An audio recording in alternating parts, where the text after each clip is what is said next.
With the 25-kilometre subsea cable successfully laid and onshore works complete, it's time to prepare the 12-ton wave hub for its controlled descent, 55 metres onto the seabed below. Sitting 10 nautical miles off the coast of Hayle, specialist contractor CTC Marine first deploys a remote operating vehicle off the cable-laying ship, the Nordica. The ROV will ensure the four 300-metre cable tails, which serve the four berths at the wave hub, are in the right position, and is also used to survey the entire length of the cable.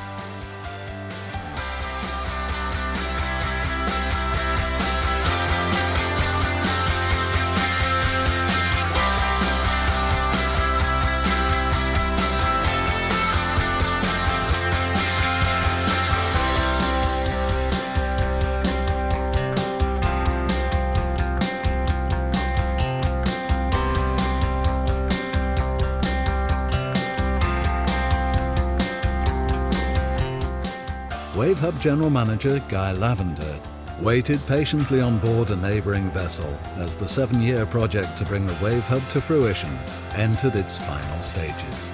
We've had a number of issues and technical problems over the course of the last few weeks, but we've persevered with them. The final stage of this operation has gone extremely smoothly. They've been laying cable over the course of the last 24 hours of around about 500 metres per hour. And we're on track now to get this thing in the water and get this project completed.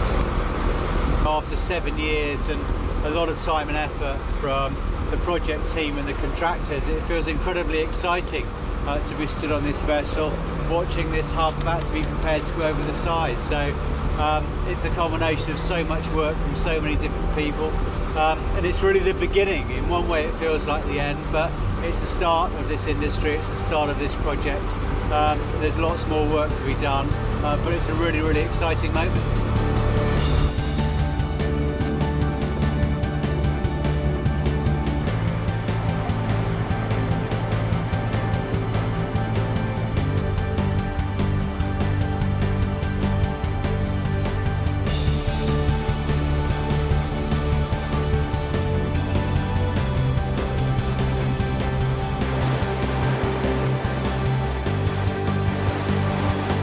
Wave Hub is creating the world's largest test site for wave energy technology by building a grid-connected socket on the seabed off the coast of Cornwall in southwest England, to which wave power devices can be connected and their performance evaluated.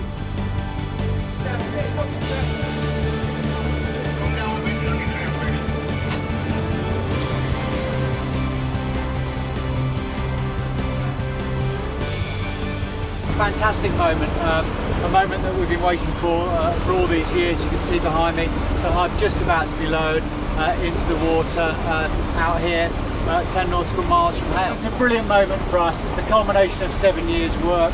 South West Region Development Agency saw this project as being critical. They brought it to fruition, which is a great credit to them and great credit to the contractors behind me who've worked so hard through so many difficulties in the last few weeks to get us to this point where we're going to see the hub go into the water, and really marks the start of building a marine energy industry here in Cornwall. With the Wave Hub submerged under the Cornish waves, special cameras on the remote-operated vehicle captured the very moment that the device dropped onto the seabed, where it will lie for the next 25 years as a cornerstone of the UK's wave energy industry.